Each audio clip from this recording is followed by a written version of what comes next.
Salutations à tous. Aujourd'hui, par la manifestation de la grâce des Tétés, on va pénétrer dans Kalatambale, dans un livre particulier, dans le livre de Bélé. Appel à la conscience intérieure. Dans le chapitre 1, versets 1 à 4. Et le titre, c'est Interdiction sur le rituel des sacrifices. Donc là, déjà, on attire notre attention sur une interdiction. Sur quel type d'interdiction? Sur le rituel des sacrifices.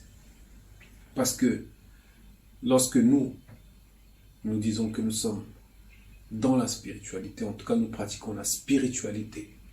Dans spirituel, il y a rituel.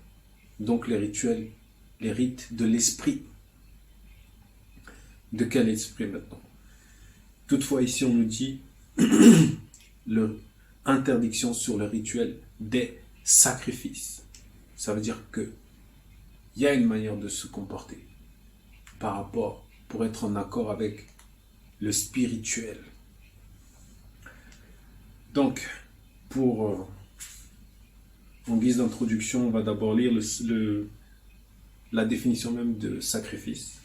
Selon Wikipédia, on nous dit ici, le sacrifice fait de rendre sacré désigne une offrande en particulier, de la nourriture, des objets, voire des vies humaines ou animales à une ou plusieurs divinités. Donc là, selon Wikipédia, on nous montre qu'il y a plusieurs sortes et formes de sacrifices. Mais ce qui nous intéresse, nous, en particulier ici, ce sont les sacrifices animaux ou d'animaux.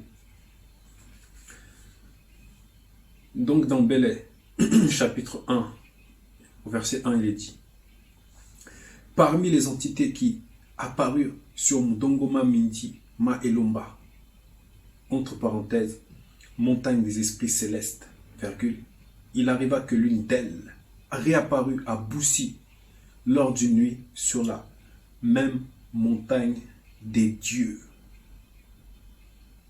Entre parenthèses, entité du grand ordre des choses.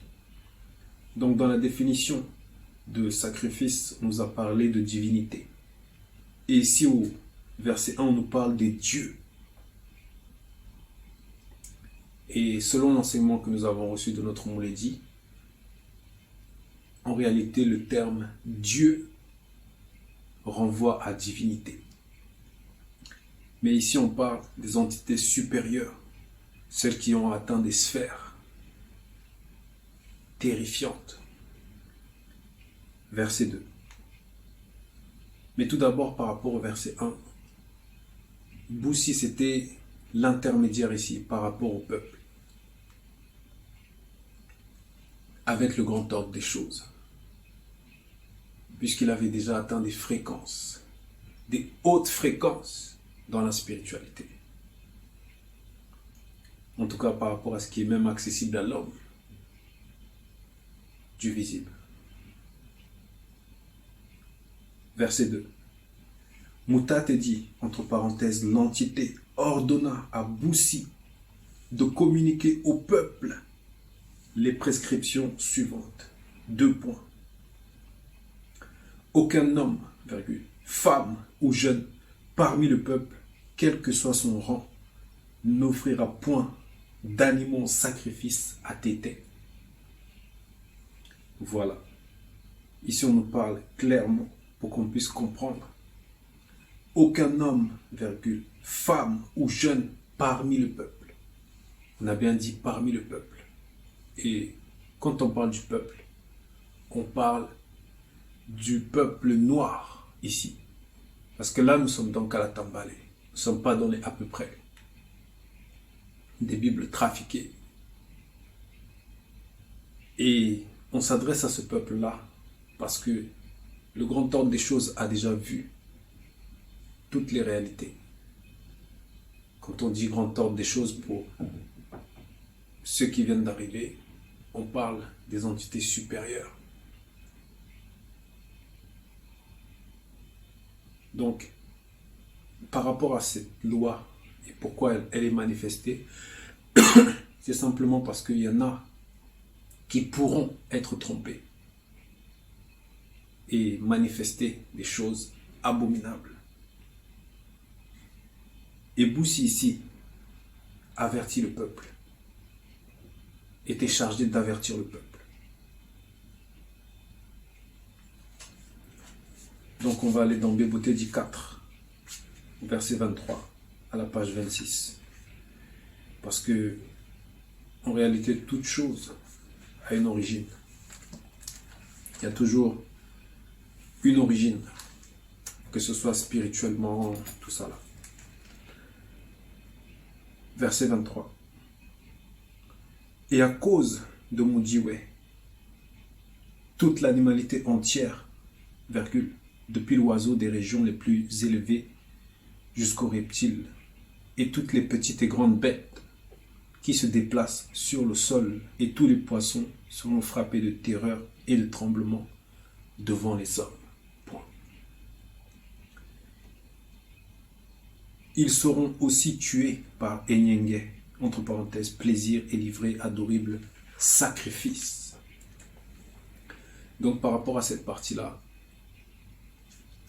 c'était une conversation qui était entre Mouta Atedi et Pongisse. Puisque là, Moudioué n'était plus. Mais on va d'abord se concentrer sur qu'est-ce qui a amené jusqu'à là.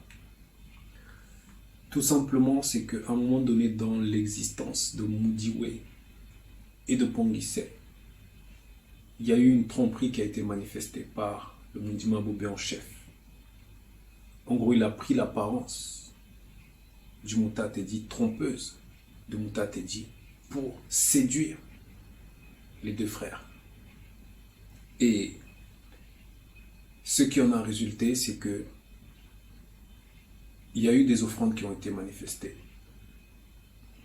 Des offrandes végétales et aussi un agneau qui a été tué. Donc une vie même. Et là, c'est comme une sorte de prophétie. C'est une prophétie sur ce qui va arriver plus tard. Par rapport à l'acte même du sacrifice. Et on nous dit ici, verset 23, et à cause de Moudioué, virgule, toute l'animalité entière, virgule, depuis l'oiseau des régions, les plus élevés jusqu'aux reptiles, et toutes les petites et grandes bêtes qui se déplacent sur le sol, et tous les poissons seront frappés de terreur et de tremblement devant les hommes. Ça veut dire que ce sentiment-là a franchi, a traversé des époques, a marqué profondément la conscience de ces animaux. Ils seront aussi tués par Enyenge, entre parenthèses, plaisir, et livrés à d'horribles sacrifices. Donc là, on entre même dans le cœur du message. Il y avait déjà une prophétie qui avait été manifestée. Et Mouta Atedi, par ses propos, explique clairement que ces sacrifices-là sont horribles et que les animaux même ont été marqués de quelque chose. On va revenir dans notre chapitre de Belé, au verset 3. On nous dit: quiconque mettra à cœur de le faire, virgule, deviendra aussitôt une abomination pour le verbe de Tété. Voilà. Ça veut dire que cette personne-là, elle entre dans une demeure, elle entre dans le malheur, elle devient une abomination pour le verbe de Tété.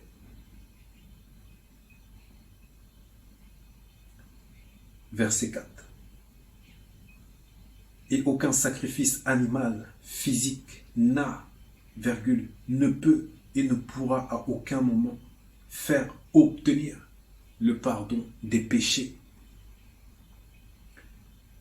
Donc là, si c'est écrit de cette manière-là, c'est parce que ça se fait.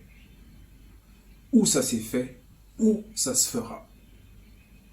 Donc là, le spirituel est très clair. Donc toi, par rapport à ta croyance, peu importe la croyance dans laquelle tu peux être, on te dit d'aller prendre tel animal, de le donner à cet homme-là, qui se dit être ton garant ou je ne sais quoi.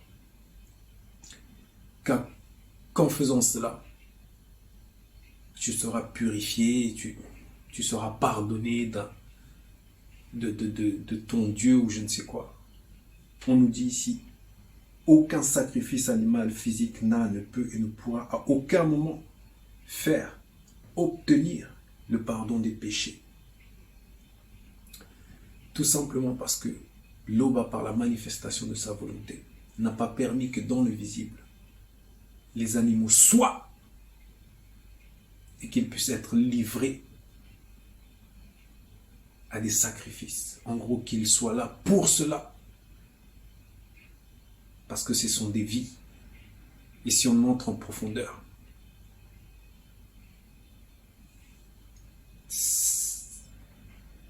les animaux du début, c'est aussi des bateaux. Donc comment on va livrer des bateaux? Comment on va tuer des hommes, des bateaux pour l'Oba? Ça n'a pas de sens.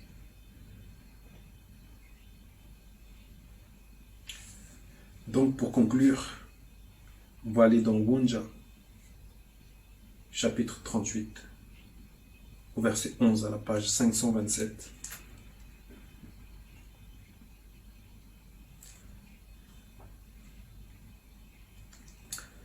Parce que certains pratiquent certaines fêtes, certains noirs même prennent part à certaines fêtes par rapport, certains vont dire c'est par rapport au sacrifice du Christ, par rapport au fait qu'il s'est sacrifié. Ils vont aussi sacrifier des agneaux, des béliers, bref, des choses qui ne tiennent pas. Et d'autres, ils vont fêter plus une fête. Ils vont dire c'est par rapport à Abraham que, soi-disant, Dieu, donc déjà divinité, que Dieu, en gros, pour éprouver sa foi, lui a demandé de faire un sacrifice. En tout cas, sacrifier son fils. Sacrifier son fils.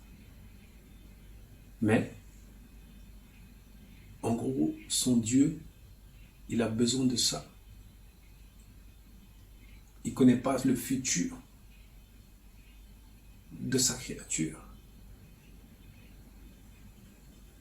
Et ils disent que c'est à partir de là qu'est né, en tout cas qui est manifesté maintenant cette fête. Où ils doivent sacrifier un agneau, un bélier, un mouton. Donc on va aller dans le livre de Wonja 38, verset 11, pour voir.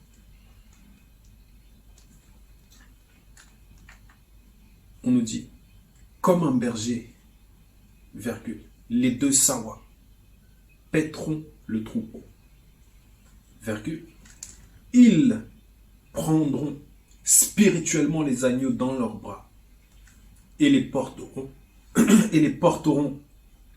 spirituellement sur leur sein. Point virgule. Ils conduiront les brebis qui allaitent. Voilà. Donc là, on prend la symbolique même de l'agneau. Des agneaux. En gros, des animaux. Et en particulier de l'agneau. Et on nous parle aussi du troupeau. Je vais relire parce que ce verset est très important. Comme un berger, donc c'est dans Wonja 38, verset 11. Et Wanja, ça veut dire, en gros, la liberté. Comme un berger, virgule, les deux sawa. Donc là, on parle du premier et du deuxième, qui sont un. Comme un berger, les deux sawa paîtront le troupeau, virgule. Ils prendront spirituellement les agneaux dans leurs bras, virgule. On va un peu s'arrêter là. Ils prendront spirituellement les agneaux dans leurs bras. Donc on nous montre déjà une certaine forme de considération, un certain attachement par rapport à ces créatures. Virgule. Et les porteront spirituellement sur leur sein, point virgule. Ils conduiront les brebis qui allaitent. Point. Donc voilà. Ici on nous montre la considération même que le spirituel a pour les animaux. Puisque dans le Bébouté dit, le spirituel n'a pas approuvé le sacrifice d'Abel. En tout cas de Mundiwe. Et ici on nous prend la symbolique même des animaux, du troupeau, des agneaux. On nous parle aussi des brebis. Et on voit cet attachement-là, cet amour que les deux sawa ont pour elle ou pour eux. Donc, toi qui pratiques ces actes-là, là nous sommes dans Kalatambal et dans le livre de la vérité. Et nous avons lu par rapport au titre Interdiction sur le rituel des sacrifices. Et nous avons vu par la manifestation de la grâce de Tété qu'est-ce qui est recommandé au peuple de faire et de ne pas faire.